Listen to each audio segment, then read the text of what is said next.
नमस्कार दोस्तों, मैं जुगल किशोर आप सबका अपराध की कहानी के नए एपिसोड में आपका सबका स्वागत करता हूं। दोस्तों, आप सब हमारे साथ जुड़े हुए हैं। चैनल को सब्सक्राइब करें और लाइक करें और कमेंट करें। आपके सहयोग से मुझे हिम्मत मिलती है। कहानी अच्छी लगे तो अपने दोस्तों के साथ शेयर जरूर करें। चले आज की कहानी शुरू करते हैं। कभी कभी इंसान छोटी सी समस्या से निजात पाने के लिए अपराध कर बैठता है, जिससे उसकी जिंदगी बर्बाद हो जाती है। प्रेमिका कमला से निजात पाने के लिए हरिराम मीणा भी ऐसा ही एक अपराध कर बैठा। इसका नतीजा यह हुआ कि राजस्थान के टोंक जिले की देवली तहसील के थाना घाड़ के अंतर्गत एक गांव बड़ोली आता है।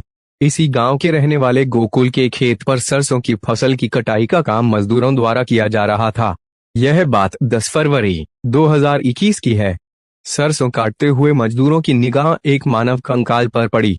इस कंकाल के पास महिला की श्रृंगार सामग्री यानी चूड़ियां, बिछिया, नीली साड़ी वगैरह पड़ी थी। कंकाल साड़ी में लिपटा था। देखने पर लग रहा था कि कंकाल किसी महिला का है। यह बात मजदूरों ने खेत के मालिक गोकुल को बताई। गोकुल ने भी मौके पर आकर देखा। बात सही थी। गोकुल ने फोन करके गांव के सरपंच धनपत माली को खेत में कंकाल मिलने की बात बताई। कुछ ही देर में सरपंच भी खेत पर पहुंच गए। फिर उन्होंने फोन करके धार थाने में इसकी सूचना दी। सूचना पाकर धार थाना प्रभारी inspector Rameshwar Prasad police team के साथ घटनास्थल पर पहुंचे। घटनास्थल का मुआयना किया। वहां पर नीले रंग की साड़ी में लिपटा कंकाल मिला। थाना प्रभारी रामेश्वर प्रसाद ने इस घटना की सूचना सीओ देवली दीपक कुमार, एएसपी राकेश कुमार और एसपी ओम प्रकाश को दे दी। सूचना मिलने पर सीओ दीपक कुमार एवं एफएसएल टीम मौके पर पहुंच गई।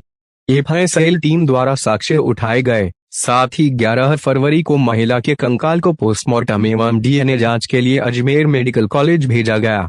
मामले की गंभीरता को देखते हुए एसपी टोंक ने अपने निर्देशन में एक टीम का गठन किया। इस टीम को जल्द से जल्द अज्ञात महिला कंकाल के बारे में पता लगाने की जिम्मेदारी दी गई। इस टीम में एएसपी मालपुरा राकेश कुमार, सीओ दीपक कुमार, थाना प्रभारी Dhar Rameshwar Prasad, head constable Harphool, Bhairulal, constable Bhagchand, Bajrang, Meghraj, Ramraj, Kanhaiyalal, महिला कांस्टेबल ज्योति और साइबर सेल के हेड कांस्टेबल सुरेश चंद शामिल थे। पुलिस टीम ने सबसे पहले महिला कंकाल से लिपटी हुई नीली साड़ी के पल्लू से बंधी मिली एक पर्ची पर लिखे मोबाइल नंबर की कॉल डिटेल्स निकाली। यह मोबाइल नंबर हरिराम मीणा पुत्र रामलाल मीणा निवासी गांव भरनी का था। इस नंबर से सबसे आखिर में महावीर मीणा से बात हुई थी। महावीर और हरिराम मीणा कॉल डिटेल्स में संदिग्ध लगे तो पुलिस टीम ने 13 फरवरी को हरिराम को उठा लिया और उससे पूछताछ की। थोड़ी देर तक तो वे हानाकानी करता रहा, मगर फिर जब पुलिस यह तेवर दिखाए तो वह तोते की तरह बोलने लगा। उसने अपना जुर्म कबूल कर लिया।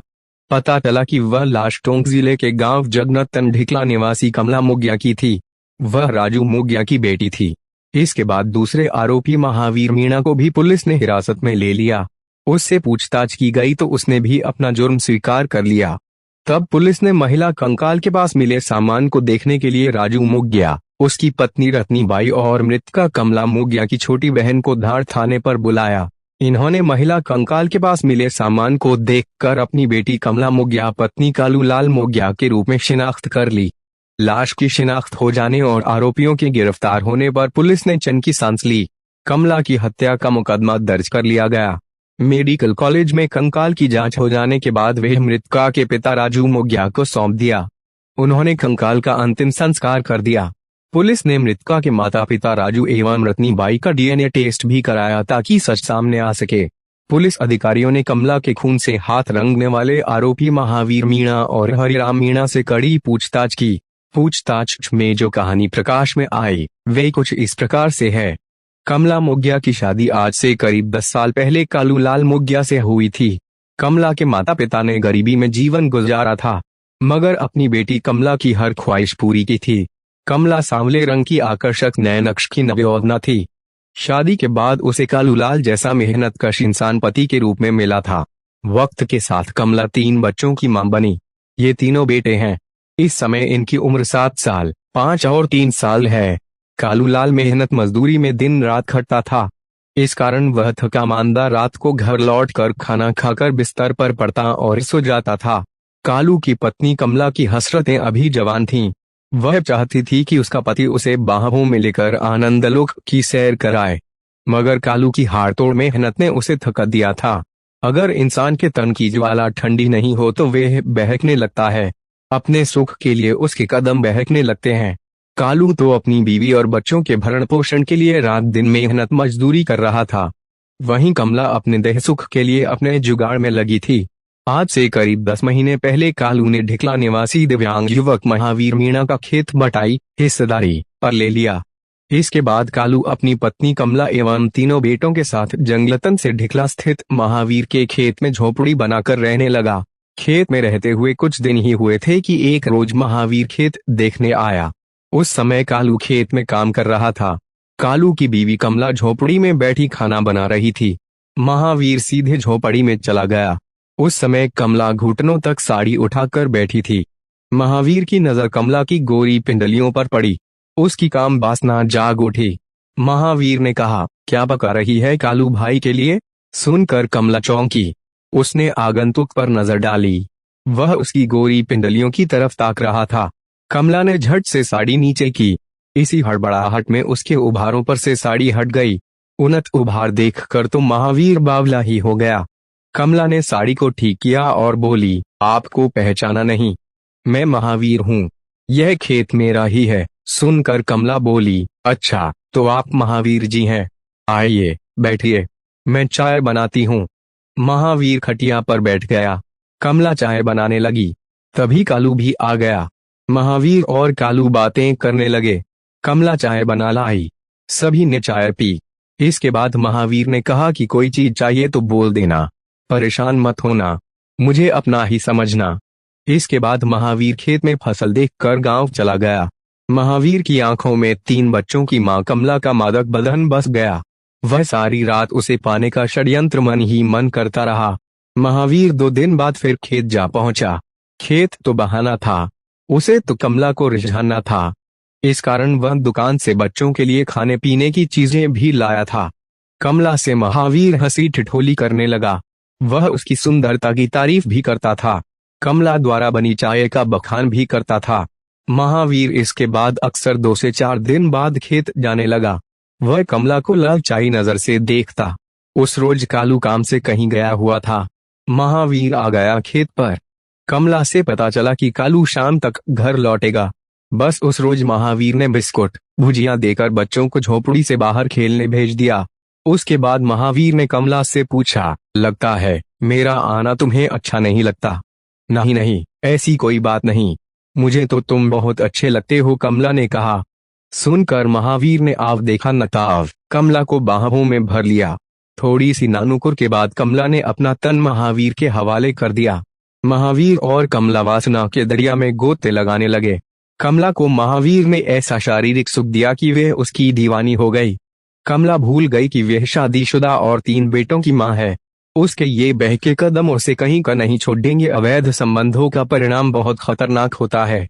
कमला को जो शारीरिक सुख महावीर ने कई बरसों बाद दिया था, उस सुख की खातिर वह अपने पति और बच्चों तक को ताक पर रखकर महावीर के साथ भाग जाने को तैयार हो गई थी। कालू शरीफ था। उसे पता नहीं था कि उसकी गैर मौजूदगी में उसकी बीवी गैर मर्द के साथ रंगरलियां मनाती है। वह तो सोचता था कि महावीर अपनी खेती देखने आता है, जबकि महावीर तो कमला से मिलने आता था। कालू वहीं खेत पर रहता था। इस कारण कमला और महावीर का मिलन नहीं हो पाता था। ऐसे में वासना की आग में जल रहे महावीर और कमला ने योजना बनाई कि वे दोनों चुपके से भाग जाएंगे। महावीर ने कमला से कहा, मैंने देवली में कमरा किराए पर ले लिया है, तुम वहीं रहना, मैं भी आता जाता रहूंगा। बाद में जब सब कुछ ठीक हो जाएगा तब मैं तुमसे शादी कर लूंगा और बच्चों को भी अपना लूंगा। सुनकर कमला बहुत खुश हुई। करीब 7 महीने पहले एक रोज कमला बिना कुछ बताए कहीं चली गई। महावीर योजनानुसार कमला को लेकर देवली कस्बे पहुंचा और किराए के कमरे में कमला को छोड़कर वापस गांव ढिकला आ गया ताकि उस पर कोई शक न करे। उधर पत्नी के अचानक गायब हो जाने पर कालू को कुछ भी समझ में नहीं आ रहा था कि उसकी पत्नी गई तो गई कहाँ। कालू ने उसकी बहुत खोजबीन की, रिश्तेदारी में ढूंढा, मगर कमला का कोई पता नहीं चल सका। उसे जमीन खा गई थी या आसमान निगल गया था। थक हार कर कालू ने थाना दूनी में कमला की गुमशुदगी दर्ज करा दी। पुलिस ने उसकी कोई खोजबीन नहीं की। पुलिस वालों ने कहा कि कहीं गई होगी, अपने आप आ जाएगी, गरीब की भला कौन सुनता है। कालू बीवी की खोजबीन करके थक गया। वह अपने तीनों बच्चों की परवरिश करने लगा। कालू लाल अब बच्चों की देखभाल करने लगा। उसका काम धंधा छूट गया था।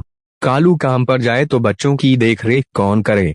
इस कारण कालू अपनी बीवी के वियोग में मासूम बच्चों को जैसे तैसे पालने लगा। उधर महावीर का जब मन होता तो वह देवली जाता और कमला के साथ रंगरलियां मनाता। वह कभी गांव तो कभी देवली में प्रेमिका कमला के साथ रातें रंगीन कर रहा था। कुछ समय बाद महावीर ने कमला को देवली से निवाई कस्बे में किराए के कमरे में शिफ्ट कर दिया। महावीर अब निवाई में कमला के साथ मौज मस्ती करने लगा। कमरे का किराया और कमला के खाने पीने का सारा खर्च महावीर मीणा उठाता था। महावीर निवाई में 2 दिन रहता, फिर गांव ढिकला आ जाता। गांव में 2 से 3 दिन रहता, फिर निवाई कमला के पास चला जाता। महावीर के निवाई से वापस गांव जाने के बाद कमला अकेली रह जाती थी। वह बमुश्किल समय अकेले काटती थी।